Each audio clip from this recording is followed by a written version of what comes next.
네, 미국 식품의약국 FDA가 모더나와 얀센이 개발한 코로나19 백신의 부스터샷을 각각 승인했습니다. 외신 보도에 따르면 FDA는 모더나 부스터샷을 65세 이상 고령층과 18세 이상이지만 중증 위험이 있거나 바이러스에 노출될 위험이 있는 이들에게 3차 추가 접종을 할 수 있다고 밝혔습니다. 특히 한 차례로 접종이 끝나는 얀센 백신의 경우에 18세 이상 접종 가능자 모두에게 2차 접종을 허용했습니다. FDA는 아울러서 애초 접종한 백신과 다른 종류의 백신을 부스터샷으로 이용하는 교차 접종도 허용했습니다. 네, 어제 하루 코로나19 신규 확진자 1,441명 발생했습니다. 지난주보다 수치가 좀 줄어든 상황이죠. 자, 접종률이 또 높아지면서 확산세가 하락세로 접어들었는데 정부는 다음 달 1일부터 단계적 일상 회복 전환을 검토하고 있다고 밝혔습니다. 한편 방역당국은 안전성위원회를 구성해 백신 이상 반응에 대해 보다 적극적인 대응에 나설 방침인데요. 관련 내용들 김경우 서울백병원 가정의학과 교수, 김민아 시사평론가와 함께 짚어보도록 하겠습니다. 어서 오십시오. 네, 안녕하세요. 예, 어제 1,441명. 그러니까 뭐 적은 수치는 아니지만 그 전과 비교했을 때는 그래도 조금 줄고 있다 이런 생각은 좀 드는 것 같아요. 지금 상황은 어떤 거예요? 네, 확진자 규모는 2주 연속 20%씩 감소하고 있고 이번 주도 뭐 18% 내지 20% 감소세가 이어질 것 같은데요. 연령대별로 지금 접종 현황이 좀 다르고 있고 특히 이제 20대에서 40대가 접종 완료율이 높아지면서 확진자 규모가 굉장히 많이 감소하면서 이제 확진자 전체 규모가 굉장히 많이 감소해서 확실히 이제 접종 예방 효과가 감소세에 큰 영향을 미치고 있다 이렇게 봐야 되는데 우리가 이제 감염 재생산 지수를 1 이하로 떨어질 수 있는 집단 면역의 효과를 위한 백신 접종률이 몇 %가 돼야지 집단 면역이 가능할까에 대한 논의에 대해서 아직 우리가 그만큼 충분한 접종 완료율이 되지 않았는데도 계속 감소세가 이어지는 것은 예방 접종의 효과뿐만 아니라 지금처럼 하고 있는 마스크 착용과 거리 두기가 같이 합쳐져서 감소세를 이어진 효과가 있기 때문에 우리가 예방접종이 어느 정도 됐다고 해서 성급하게 방역 긴장도를 완화하게 되면 언제든지 다시 증가세가 이어질 수 있기 때문에 현재 방역 기조를 유지하면서 점진적으로 차분하게 준비하는 것이 필요할 것 같고요. 연령대별로 봤을 때는 전반적으로 발생률이 10만 명당 한 13명 정도, 3명 정도 발생하고 있는데 특히 이제 많이 발생하는 계층이 아직 예방접종을 맞지 않은 학령기 학생들, 소아청소년 중심으로 좀 많이 발생하고 있는데 특히 이제 뭐 고1, 고2 같은 경우에는 아직 예방접종이 본격적으로 시작되지 않았는데 가장 높은 발생률을 보이고 있고 중학교 학생 연령층 13세에서 15세도 굉장히 많은 발생률을 보이고 있어서 앞으로 이제 소아청소년들의 접종이 이제 진행될 텐데 어느 정도 참여할 것인가 그리고 11세 이하는 아직 예방접종이 승인이 되어 있지 않기 때문에 우리가 이제 앞으로 거리두기가 완화되게 되면 일상 회복으로 갈 때 접종을 안 맞은 학생들에 대해서 우리가 얼만큼 보호할 수 있을 것인가 예방접종을 진행할 수 있을 것인가 이거 좀 주의가 필요할 것 같고 소아청소년도 적극적으로 예방접종이 필요하고 또 해외에서 조만간 5에서 11세 예방접종이 승인이 돼서 예방접종이 이루어지게 되면 우리나라도 계속 좀 추진을 해야 될 것 같고요. 또 한 가지 최근 유행의 특징은 이제 고령층 어르신들이 많이 계시는 요양병원 어떤 시설에서 집단 감염이 계속 생기고 있고 사망자가 많으면서 그중에 이제 고령층 어르신들이 굉장히 많이 사망하시고 있기 때문에 이 부분에 대해서 우리 취약계층에 대해서 추가적인 보호 대책, 특히 이제 예방 접종을 더 높이는 전략들이 좀 필요할 것 같습니다. 예전에는 확진자가 조금 줄어도 뭐 그 수치로 따지면 방역 지표들은 그렇게 줄지 않은 것 같은데 지금은 좀 많이 그것도 달라졌나 봐요. 뭐 지금 말씀하셨다시피 감염 재생산 지수가 0.86이었습니다. 그러면 이제 2주 연속 1 미만으로 나온 것이기 때문에 이 감염 재생산 지수는 뭐 여러 차례 이제 익숙하실 거예요. 1 미만이면 이제 확산이 되지 않는 상황이라고 봐야 되기 때문에 확실히 유행 통제가 되고 있는 것은 분명한 사실이죠. 그래서 확진자 숫자도 줄어들고 있고 감염 재생산 지수도 1 아래고라고 하니까 상당히 좀 긍정적인 상황이 아닌가 이렇게 생각이 되고 여기에 더해서 누적 치명률도 4차 유행 전에 1.17%였던 것이 0.78%로 감소했다. 이렇게 지금 지표가 나와 있기 때문에 그러면 야 이거 굉장히 코로나19를 우리가 상당히 잘 통제하고 있고 긍정적인 수치들로 이렇게 좀 기결이 되고 있구나 이렇게 생각할 수가 있는 그런 네. 결과죠. 다만 그렇다고 해서 뭐 세상 만사가 그렇습니다만은 좋은 것만 있는 건 아니지 않습니까? 예. 조금 우려가 되는 부분이 뭐냐면 누적 치명률 자체는 줄어든 것은 맞는데 사망자 숫자가 지금 늘어나고 있다. 이 부분이 네. 이제 좀 우려가 되는 부분입니다. 왜냐하면 이 치명률이라는 게 이게 전체 확진자 대비 이제 사망자 숫자를 따지는 거잖아요. 네. 그런데 아무래도 사망하시는 분들이 확진자가 크게 늘어났다고 해서 바로 이제 사망자 숫자가 늘어나는 게 아니라 그렇죠.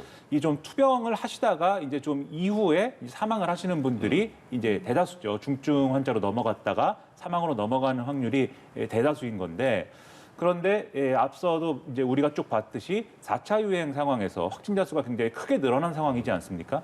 이 늘어난 상황 속에서 그렇게 확진되신 분들 중에 뒤늦게 이제 사망하시는 분들이 지금 반영되고 있을 가능성도 있기 때문에 네. 치명률이 낮아진 것 자체는 분명히 이제 추세적으로 이제 낮아진 부분은 분명히 있지만 사망자 숫자가 늘어나는 것 자체는 또 우리 의료 체계라든가 이런 부분에서 부담이 늘어날 가능성을 시사하는 것이기 때문에 이런 부분에서의 대비는 여전히 필요하다. 이런 결론을 좀 내릴 수가 있을 것 같고요. 예. 네. 그리고 이제 이동량이라든가 이런 것들도 좀 증가이거나 이제 그대로이거나 뭐 이런 상황들이 보여지고 있는데 그렇다라고 하는 것은 지금의 이제 거리두기 수준이 계속 유지가 된다라고도 볼 수도 있겠지만 사실 번화가라든가 이런데 10시 이후의 어떤 상황 이런 것들을 보면은 또 여러모로 우려스러운 부분들이 있는 것도 사실이거든요. 예. 그래서 이런 측면에서의 경각심이라든가 이런 것들을 좀 다시 고치시킬 필요 이런 것들도 여전히 남아 있는 상황입니다. 네. 연장선상에서 좀 주시하고 챙겨야 할 부분으로 보이는 것이 외국인 확진자 규모가 여전히 전체 확진자의 20%를 넘는 상황이거든요. 아무래도 더 관리가 필요하진 않을까요? 네, 그렇습니다. 이제 외국에서 오시는 분들도 다양한데 특히 이제 중저소득 국가에서 오시는 분들, 그 나라는 이제 예방 접종률도 좀 낮고 들어오실 때 이제 PCR 음성이었지만 들어오셔서 이제 그분들께 커뮤니티 안에서 계속 확산이 되고 있고 또 이분들은 또 대면 노동을 많이 하시기 때문에 또 그리고 또 주로 이제 기숙사 같이 좀 밀집된 환경에서 많이 단체 생활하시기 때문에 언제든지 집단 감염 위험성이 높다고 봐야 될 것 같고요. 예. 그래서 우리가 이런 외국인 분들에 대해서도 예방 접종을 적극적으로 하고 방역적인 수칙이나 방역 정책을 적극적으로 해야 되는데 많은 지자체에서 좀 노력하고 계시기 때문에 좋은 성과가 날 것 같은데 앞으로는 이렇게 우리가 저소득 국가에서 오시는 예방 접종을 안 하셨지만 PCR 검사에서 음성이신 분들 이런 분들은 우리가 오셔서 한국 내에서 바로 예방 접종을 할 수 있도록 초기에 할 수 있는 정책도 같이 해서 우리가 백신이 없을 때는 해외에 나가면 백신 맞춰준다 뭐 그런 나라들이 있었는데 네. 이제 우리나라가 이제 그렇게 될 수 있을 것 같고 예방 접종을 위해서 일부러 우리나라 오실 분들은 많지는 않으실 것 같고요. 네. 근로를 위해서 오시는 분들을 맞춰드리는 것이 결국 우리 사회 백신 접종률을 높이고 어떤 감염 확산의 안전성을 높일 수 있다는 측면에서 외국인 분들 그러니까 모두가 다 안전한 사회를 만들어가는 노력들이 필요할 것 같습니다. 예. 네. 단계적 일상 회복을 눈앞에 두고 있지만 여러 가지 방면에서 계속해서 좀 지침을 잘 지키는 그런 모습도 필요할 것 같은데 그런데 어제 또 민주노총의 총파업이 있었고 꽤 많은 인원이 모이지 않았습니까? 이 부분은 어떻게 보셨어요? 뭐 집회 측 추산 뭐 2만 7천여 명이 모였다고 하는데 사실 항상 집회라는 거는 주최 측 추산 숫자가 좀 이제 부풀려지는 측면이 있습니다. 그래서 네. 정확히 2만 7천여 명은 아닐 걸로 보이지만 어쨌든 만여 명이 그래도 최소한 모였을 것이기 때문에 상당히 우려가 되는 그런 상황인데요. 더더욱 우려가 되는 게 이게 좀 여러 가지로 방역의 어떤 원칙에 따라서 좀 통제가 되는 형태의 집회가 이루어질 수 있었다라면 그나마 여러 가지 감염 위험을 좀 줄일 수 있는 예. 이런 좀 예상을 해볼 수가 있었을 텐데 그렇지 예. 않았습니다. 왜냐하면 지금 이 수도권 4단계 거리두기 상황에서는 집회가 금지되기 때문에 경찰이 집회를 원천 봉쇄하려고 차벽을 이제 다 설치를 해가지고 이 집결하는 것 자체를 막았거든요. 네. 그러다 보니까 민주노총이 이 집회를 강행하기 위해서 애초에 신고되지 않은 어떤 공간에서 집회를 강행을 했고 예. 그러면서 좀 정확하게 어떤 통제되지 않은 형태의 집회가 좀 이루어졌고 그 과정에서 경찰하고의 어떤 일부 충돌이라던가 이런 것들도 벌어졌습니다. 그래서 이 대목이 사실은 가장 우려가 되는 거거든요. 사람들이 네. 아무래도 좀 부대끼게 되고 고함을 지른다든지 이런 부분에서 감염 위험성이 높여지는 것이기 때문에 예. 이게 좀 우려가 되는 건데 일단 민주노총 입장에서는 이제 아무래도 좀 대선이 다가오고 있기 때문에 노동의제나 이런 것들을 정치권이 중심 의제로 다뤄주기를 바라고 있는 그런 상황으로 보여요. 그래서 예를 들면은 5인 미만 사업장의 경우에는 뭐 근로기준법에도 적용되지 않고 또 최근에 이제 중대재해기업법에도 적용되지 않고 뭐 이런 여러 가지 사각지대들이 있기 때문에 이런 것들을 개선해야 되고 그리고 좀 이 산업 구조를 바꾸는 이 4차 산업혁명 시기에 일자리를 잃을 수 있는 그런 것들에 대한 어떤 국가의 책임 이런 것들도 강조하고 싶고 고용 문제라든지 교육 문제라든지 공공성을 강화해야 된다라고 얘기하고 싶고 또 이 노동자들의 노조할 권리를 보장해 줬으면 좋겠다. 이런 주장을 하고 싶은 건데 이런 주장을 반드시 이러한 집회를 통해서만 지금 표출할 수 있게 하는 그런 상황을 좀 개선하기 위해서는 정치권과 정부의 노력이 좀 필요한 거죠. 그래서 그런 노력이 충분히 했는가에 대해서는 민주노총도 그렇고 정부도 그렇고 다시 한번 이제 본인들을 좀 되돌아볼 필요가 있을 것 같고요. 나아가서는 사실 집회의 자유라는 게 헌법상에 보장된 권리이지 않습니까? 네. 다만 감염병 예방법이라든지 이런 좀 중대한 좀 이런 상황이 있기 때문에 코로나19 팬데믹이라는 상황이 있기 때문에 그 집회의 자유를 어쩔 수 없이 우리가 침해할 수밖에 없는 그런 조건들을 우리 사회가 용인하고 있는 건데 이게 영원히 이어질 수는 없는 거예요. 그래서 사실 지난해 여름부터 이걸 좀 뭔가 집회의 자유라는 이런 헌법상의 권리와 우리의 방역의 어떤 책임이라는 이 부분을 좀 조화시킬 수 없겠는가? 좀 이런 것들에 대해서 사회적 합의를 통해서 어느 정도의 가이드라인을 마련해야 되지 않겠는가라는 목소리가 많이 나왔습니다. 예. 근데 그런 것들에 대해서 지금까지 사실 성공하지 못한 부분들이 좀 아쉬운 부분이고요. 다만 좀 그래도 좀 희망적인 것은 어쨌든 곧 이제 단계적 일상 회복에 들어가지 않습니까? 이 일상 회복이라는 거의 범위에는 이 집회 부분도 당연히 포함이 되는 거거든요. 네. 근데 그렇다고 해서 집회를 무한정 지금처럼 뭐 자유롭게 할 수 있는 게 아니라 이것도 방역 상황에 맞춰서 제한된 형태로 해야 될 것이기 때문에 어떻게 제한된 형태로 방역의 지침을 지켜가면서 집회를 할 수 있겠는가에 대해서 이 시민사회 단체들의 의견과 정부의 의견을 서로 맞춰가는 그런 테이블이라던가 이런 것들이 지금 상당히 필요해 보입니다. 예. 지금 화면에 계속 나가고 있는 모습이 어제 서대문역 주변에서 열렸던 민주노총의 집회 모습이었습니다.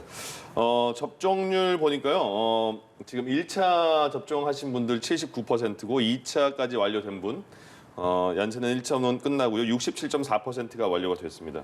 굉장히 빨라지고 있잖아요. 이제 이번 주 말이면 접종 완료자 70% 넘을 것이다 이렇게 말을 하고 있는데 다음 달 1일부터 단계적 일상 회복 가능성도 있다 정부 이렇게 말을 하고 있잖아요.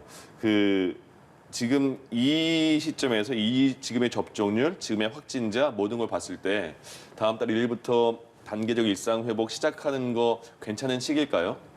네, 일단 70%라는 것이 어떤 마법의 숫자로 딱 변하는 건 아니고 물론 우리가 사업의 목표를 정할 때 어떤 참고할 수 있는 지표이기 때문에 하지만 우리가 그동안에 7월 달에 이제 새로 적용됐던 사회적 두기 개편안, 사회적 거리두기 개편안은 조금 우리가 좀 이제 좀 약간 무용지물이라 그럴까요? 좀 새로운 거리두기 체제 아니면 단계적 일상 회복안 이것이 이제 새로 적용이 돼야 될 것 같은데 네. 그 단계를 결정할 때 어떤 단계 기준이라든지 내용이라든지 이런 거에 대한 세부안이 아직 도출이 안 됐기 때문에 이제 어떤 것을 기준으로 이제 어떤 내용이 적용될 것인가에 대해서 좀 시간이 걸릴 것 같습니다. 예. 그래서 그리고 이제 70%가 완료가 된다고 해도 한 2주 정도 지나야 되고 또 아직 고령층 분들의 부스터샷 접종이 이루어지지 않고 있고 또 어르신들 중에 아직 미접종자도 많고 또 학생 연령층에도 아직 예방접종이 본격적으로 많은 학생들이 맞고 있지 않기 때문에 네. 실제로 학생들이 지금 감염률이 높기 때문에 앞으로 겨울철에 더 심화될 가능성이 있어서 학생 중에서 특히 이제 대부분은 위중증이나 사망이 적다고는 통계적으로 나와 있지만 예. 그중에도 기저질환이나 면역저하 어린이들이 있을 수 있고 또 어린이들이 또 심하게 앓으면서 또 후유증이 남을 수도 있고 또 사회적 심리적인 압박감이나 위축이 또 성장기에 영향을 줄 수가 있기 때문에 일단 이런 취약계층에 대한 어느 정도 보호를 같이 하면서 단계적 일상 회복이 같이 나가야 되기 때문에 예.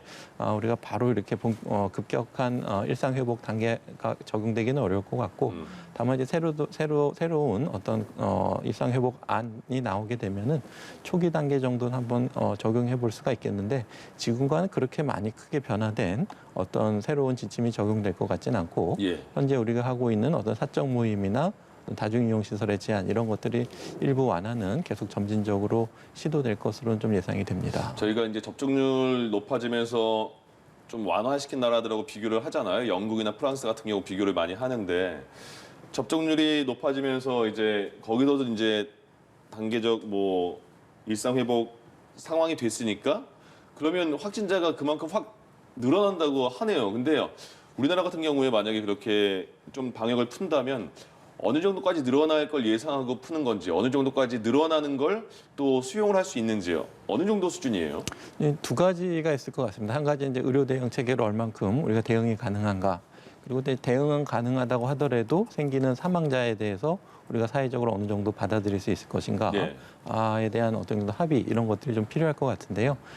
일단은 우리가 중증이나 위중증 사망 환자분들은 우리가 최대한 이분은 병실이 없으면 바로 사망하실 수가 있고 물론 계신다고 해도 많은 분들이 회복되는 건 아니지만 그래도 최선의 치료를 할 수 있는 병상 준비는 해야 될 것 같고요. 또 병상이 있다고 그것을 다 걸려도 괜찮다 이건 아니고 하지만 위중증 사망 환자는 최소한으로 할 수 있는 노력들이 좀 필요할 것 같기 때문에 일단 그 확진자 수 자체만으로 하기에는 확진자 중에도 경증으로 넘어가는 특히 예방접종을 맞고 나서 무증상 감염자들이 많다면 확진자 수 자체는 문제가 되지는 않겠고 하지만 미접종자 중심으로 특히 이제 기저질환 고령층 중심으로 확진자가 늘어나게 되면 바로 사망이나 위중증으로 연결되기 때문에 그런 분들이 이제 주로 이제 요양병원 시설에 계신 어르신이라든지 또 아니면 외국인 집단 같이 예방 접종률이 낮은 집단 또 학교 같이 학원 같이 학생들이 이제 많이 단체 생활하는 그런 커뮤니티에서는 언제든지 집단적으로 발생할 수가 있기 때문에 우리가 예방 접종이 얼만큼 골고루 많이 접종이 되었는가도 특히 고위험군이 얼만큼 보호가 됐느냐도 같이 고려가 필요할 수 있어서 우리 확진자 수가 자체보다는 그런 확진자가 어느 집단 중심으로 생기나가 또 중요하기 때문에 그런 고위험군을 충분히 보호하면서 서서히 점진적인 완화를 해야 될 것 같습니다. 기본은 그러니까 백신 접종이 다 돼 있냐 안 돼 있느냐가 가장 중요하네요. 그렇습니다. 네. 그리고 단계적 일상회복 시작과 함께 정부에서 준비하고 있는 것이 재택치료인데 지금 지자체별로 또 준비를 하고 있다고 들었거든요. 잘 준비가 돼가고 있습니까? 교수님 말씀하셨다시피 이제 우리가 일상 회복으로 들어가게 되면 확진자가 증가하는 것은 이것은 불가피한 현실입니다. 그러면 이제 가장 중요한 게 이 상황을 버틸 수 있는 의료 체계가 마련돼 있느냐 여부인데 그 의료 체계의 부담을 덜어줄 수 있는 이제 결정적인 어떤 여러 가지 수단 중에 하나가 이 재택 치료를 늘리는 거죠. 그래서 일상 회복으로 들어가면서 재택 치료를 지금 늘리는 것이 이제 정부 방침이고 이 70세 미만 무증상 경증 환자를 대상으로 한 재택 치료를 늘린다라고 지금 하고 있는 그런 상황이지 않습니까? 그래서 이제 각 지자체에서도 지금 말씀하셨다시피 준비에 들어가고 있는데 지금 재택 치료를 실제로 이제 하고 있는 부분들이 있어요. 이제 수도권의 경우에 서울, 경기의 경우에 이미 시행을 하고 있고 지금 이제 이 부분에 있어서는 어느 정도 상당히 준비가 좀 갖춰져 있는 그런 상황이다라고 볼 수가 있겠는데요. 하지만 전국적으로 좀 파악을 해봤을 때 이미 이번에 이제 국감을 통해서 좀 확인을 해보니까 전국의 6개 지자체 같은 경우에는 이 재택치료 전담팀 계획을 수립 중이다. 이렇게 답변을 한 게 있어요. 무슨 얘기냐면 아직 이 전담팀이 수립이 안 됐다라는 얘기거든요. 그래서 좀 속도를 더 내야 될 필요성이 지금 있어 보이고 그리고 또 문제가 이런 지자체들에서 왜 그러면 지금 전담팀을 수립하지 못하고 있느냐라는 거에 대해서도 국감에서 뭐 문제가 좀 다뤄졌는데 지금 이제 이 지침이 보건소 인력을 제외하고 행정 인력으로 전담팀을 구성하는 것을 지금 전제로 하고 있는데 아무래도 지금 보건소의 경우에는 이미 굉장히 업무에 굉장히 큰 로드가 걸려 있는 상황이어서 아마 이렇게 했을 텐데 그렇게 할 경우에 지금 지자체, 각 지방에 있는 지자체의 경우에는 또 이 행정 인력으로만 또 이 팀을 구성하기가 상당히 어렵다라고 지금 호소를 하고 있다는 거예요. 그러면 종합적으로 이 중앙정부의 지원이나 이런 것들이 좀 필요한 그런 상황인 건데 이 부분을 이제 어떻게 할 수 있을 것이냐 이게 이제 좀 관건일 것 같고요. 지금 뭐 이 재택 치료와 관련돼서는 이 모바일 앱에 이제 재택 치료를 하는 사람이 예를 들면 자신의 어떤 상황을 등록을 할 수 있는 건강 상황을 체크할 수 있는 이런 것들을 하루에 2번씩 이제 보고를 해야 되고 그리고 이 코로나 관련해서 이 보건소에서 지정한 협력병원에서 하루에 한두 번 정도 비대면 이제 건강 상태를 확인하는 절차를 거치게 됩니다. 지금 이제 수도권에서 이 재택 치료를 시행을 해보니까 여기서 이제 좀 여러모로 좀 뭐랄까요 이 디테일에서 좀 여러모로 이제 준비되지 않은 듯한 그런 모습들이 보이고 있다라는 보도가 이제 이어지고 있는데 즉 준비가 돼 있는 지자체에서도 추가로 지금 보완할 부분들이 지금 있다는 얘기예요. 가령 지금 말씀드렸다시피 이런 내용이라고 한다면 지자체에서 당신은 재택 치료를 해야 되니까 앱을 설치해야 되고 그다음에 이런 상황에서 협력병원에서 연락이 오는 걸 받아야 되고 긴급 상황에서는 이러한 절차를 통해서 이송을 준비해야 되고 이런 것들을 안내해 줘야 되지 않습니까? 근데 이런 안내들이 이제 지연되고 있다. 그래서 뭐 나 재택 치료를 신청한 지 5일 지나서 처음 이 연락을 받았다. 이런 사례들이 지금 언론에 보도되고 있기도 하고 그다음에 뭐 예를 들면은 이 재택 치료 하시는 분들도 코로나19 이제 증상이 있는 분들에게 있으니까 여기서 나오는 이제 쓰레기나 이런 폐기물들 있지 그렇죠. 않습니까? 예. 이런 것들을 어떻게 처리해야 되느냐 이런 기준들도 좀 애매해서 좀 어렵다 이게 이런 호소들도 좀 있어요. 그렇기 네. 때문에 이런 사례들을 좀 참고를 해가지고 지금 시행착오 겪고 있는 부분까지 완벽하게 좀 대안을 만들 수 있어야 이 단계적 일상 회복을 무리 없이 들어갈 수 있기 때문에 지금 나오는 이러한 여러 가지 좀 정황들을 가지고 철저한 준비를 또 해야 되는 상황이다라고 보겠습니다. 예, 그렇겠네요. 재택 치료와 관련해서 이제 여러 가지 지점들을 말씀을 해주셨는데 어떤 이상 반응을 체크하고 이런 부분에 있어서는 우려할 점은 없을까요? 네, 일단 재택 치료에 해당되시는 분들을 선정할 때 비교적 이제 젊고 건강하고 고위험군이 없고 또 이제 경증으로 예상되는 분들 위주로 또 주변의 가족분들에게 전파시킬 위험이 없는지 평가해서 정하기 때문에 대부분 예우는 양호할 것으로 생각이 되는데 예. 그리고 이제 하루에 2번 우리가 이제 모니터링을 하기 때문에 산소 포화도라든지 체온이라든지 또 기저질환이 있는 분들은 이제 추가적으로 정보를 입력하고 또 증상이 심하지 않은지 그래서 심하면 언제든지 연락할 수 있도록 그러니까 재택 치료를 받는 환자 또 담당하는 보건소 그리고 그 보건소와 또 연계되어 있는 의료기관 세 기관이 합심해서 또 이상이 있으면 또 바로 연락하고 하는 체제를 만들고 있어서 그리고 지금 소수부터 시작하고 있기 때문에 어느 정도 제한된 인원이지만 좀 시행착오를 거쳐서 안정하게 하게 되면은 보다 좀 많은 인원으로 확대할 수가 있을 것 같은데 아직 초기 단계이기 때문에 현장에서 많은 좀 혼란과 시행착오는 좀 있는 것 같은데 대부분 지금 시작하시는 분들이 비교적 경증 환자분들이 많기 때문에 시스템을 안정화한 다음에 확대하는 것이 좀 필요할 것 같습니다. 네. 어제 정경 질병청장이 국정감사에서 하는 얘기 보니까 백신 안전성 위원회를 설치하는 걸 검토하겠다 이렇게 말을 했나 보죠. 이 검토하는 이유가 뭘까요? 일단 지금까지 이 백신의 부작용이라든가 이런 것들에 대해서 이제 보상을 해준다든지 이런 절차라는 것에 대해서 여러모로 이제 불만의 제기들이 좀 있었습니다. 네. 이런 증상들, 뭐 여러 가지 증상들이 백신의 부작용인 것으로 의심이 되는데 왜 이것을 인정을 안 해주냐, 인과성을 왜 정확하게 평가를 해주지 않느냐 이런 불만들이 많이 있었는데 이게 아무래도 방역 당국의 입장에서는 이 백신의 부작용이다, 인과성이 있다라는 것을 인정해주는 기준이라는 게 아무래도 국제적으로 좀 공인된 어떤 그런 기준에 따를 수밖에 없는 그런 어려움이 있었습니다. 네. 그래서 다른 이제 국가들에서 인정하는 것을 기준으로 적용하다 보니까 아무래도 또 우리나라는 우리만의 나름대로의 어떤 그런 어려움이 또 있을 수가 있거든요. 그런 부분에 대해서 명확하게 이것은 이제 백신의 이상 반응이다 아니다를 평가하기 좀 곤란한 부분들이 있을 수가 있는데 네. 그런 것들에 대비하기 위해서 즉 다른 나라에서는 크게 문제가 안 되는 부분들이 우리나라에서는 백신 부작용으로 인정받을 수 있는 그런 어떤 근거라든지 이런 것들을 마련할 필요가 있고 그런 내용들을 전문가들과 함께 논의를 해서 기준을 세워야 될 필요가 있기 때문에 예. 이런 거를 포괄해 갖고 논의하기 위해서 이제 안정성위원회를 설치할 필요가 있다고 지금 의견이 나오고 있고 그래서 이걸 검토하고 있다라고 정경 청장이 얘기를 하고 있는 거거든요.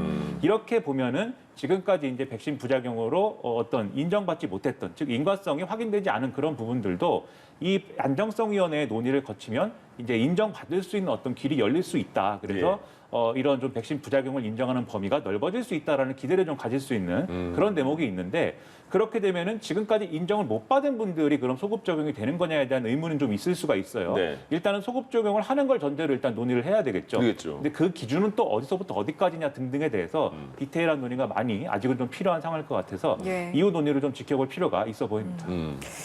변이 바이러스 감염과 관련해서 이제 국내에서도 계속해서 체크를 할 텐데 지난주에 감염자를 보니까 변이 감염자 중에 100%가 델타 변이였다고 해요. 이제 다른 나라도 이제 비슷한 상황인데 영국에서도 최근에 델타 변이의 변이가 생겨서 유행을 하고 있다고 들었거든요. 어떤 상황인 겁니까? 아무래도 이제 뭐 지금 델타 바이러스가 유행을 주도하고 있고 델타 바이러스에 의한 이 신규 확진자가 100%가 될 것이다라는 것은 이미 예상된 바였죠. 이 코로나19 바이러스에 대해서 우리가 100%다 정확하게 파악하고 있지는 않지만 계속해서 변이가 일어난다는 것은 바이러스이기 때문에 그거는 뭐 당연한 거거든요. 예. 그렇기 때문에 델타 변이 바이러스도 또 이제 변이를 일부 일으키고 있는 사례들이 여러 가지로 보고가 되고 있는데 이전에 인도에서 뭐 델타 플러스 이렇게 불린 사례도 있기도 했는데 이번에 이제 많이 보도가 나오고 있는 것은 영국에서 이제 좀 시작되는 것으로 보이는 델타 변이의 일부 또 변이가 일어난 이런 형태의 바이러스입니다.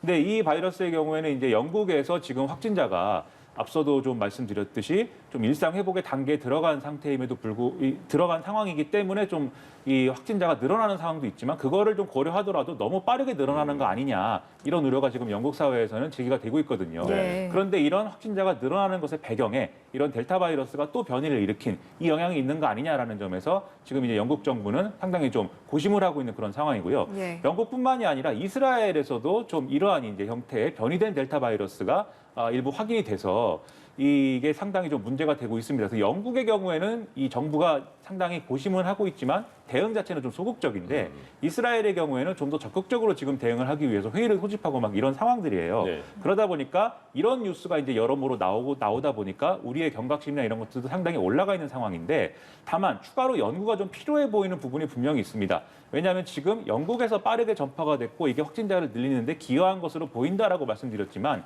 이게 확정된 사실은 아니거든요. 저 연구를 해봐야 예. 과연 델타 바이러스의 그 변이보다 이 하위 변종의 어떤 그 감염력이 훨씬 더 큰 것이냐 여부는 확인되지 않은 것이고 예. 지금 연구하고 있는 학자들마다 이 부분은 좀 의견이 달라요. 그래서 이거는 확실하게 확인해봐야 될 필요성이 있고 그다음에 전파력이 커지는 것도 문제지만 백신에 의한 면역력이 약화되는 부분이 있는 거냐, 즉 백신을 뚫을 정도의 그런 정도의 어떤 변이가 일어난 것이냐에 대해서도 지금 확실하게 연구가 이루어진 부분은 없지만 아직까지는 그런 정도는 아니다라고 하는 게 학자들의 어떤 의견이긴 합니다. 다만 지금 말씀드렸다시피 확실한 결론은 아니기 때문에 이건 좀 지켜볼 필요가 있는 이런 문제라고 생각이 됩니다. 예. 정부가 지금 이제 그 백신 추가 접종 부스터샷을 검토하고 있는 거잖아요. 어떤 분께 먼저 맞추고 누구를 뭐 대상으로 하며. 근데 그 중에서 얀센 맞으신 분들 걱정이 좀 많으신 것 같아요. 한 번만 맞았는데 시간이 지나면 효과가 많이 떨어진다. 어떻게 해야 되냐. 그분들에 대한 부스터샷은 그럼 어떤 식으로 해야 될까 고민도 정부가 하고 있겠죠. 그럼 뭘 맞는 거예요? 부스터샷 얀센 접종자들 대상으로 하면요? 일단 접종 경험이 많고 또 먼저 시작했던 미국의 사례를 보게 되면 이제 FDA 승인 내용을 보게 되면은 얀센 백신을 맞고 2개월이 지난 분들은 얀센 백신으로 접종을 추가적으로 할 수 있고 18세 이상 모든 사람들이 추가 접종을 맞을 수 있다 이렇게 공고를 했고요. 예. 이제 말씀하신 것처럼 추가적으로 미국에서 허용되고 있는 mRNA 백신 파이자, 모더나 어느 걸로 맞아도 괜찮다 이렇게 공고를 했습니다. 네. 그래서 특별히 이제 고령층이나 고위험군이 아니라고 하더라도 얀센 백신 맞으신 18세 이상 성인은 동일한 얀센이나 아니면은 mRNA 백신으로 접종이 가능한데 예. 이제 mRNA 백신으로 맞았을 때 얀센보다 항체가 더 올라가는 효과가 더 크다 이렇게 알려져 있는데 다만 이제 그 충분한 연구가 예. 조금 부족하기 때문에 적극적으로 권고는 못 하고 있는데 그렇게 되면은 이제 우리가 이제 추가 접종을 mRNA로 교차 접종을 해도 되는데 한 가지 또 조금 고민이 필요한 부분은 모더나로 1, 2차를 맞고 모더나로 추가 접종을 하시는 분들은 표준 용량이 아니라 절반 용량으로 하고 있기 때문에 그래요? 예, 그렇습니다. 그럼 얀센으로 맞으셨던 분들이 만약에 모더나로 이제 추가 접종을 하게 되면 표준 용량을 할지 절반 용량으로 할지가 아직도 좀 결정해야 될 부분이고 그래서 예. 아마도 이제 교차 접종이 허용될 것으로 예상이 되는데 구체적인 세부적인 내용은 예방접종 전문위원회 검토가 좀 필요할 것으로 생각이 됩니다. 예, 알겠습니다. 오늘 말씀 여기까지 듣도록 하죠. 지금까지 김경우 서울백병원 가정의학과 교수 김민아 시사평론가와 함께했습니다. 두 분 고맙습니다. 고맙습니다. 네, 감사합니다.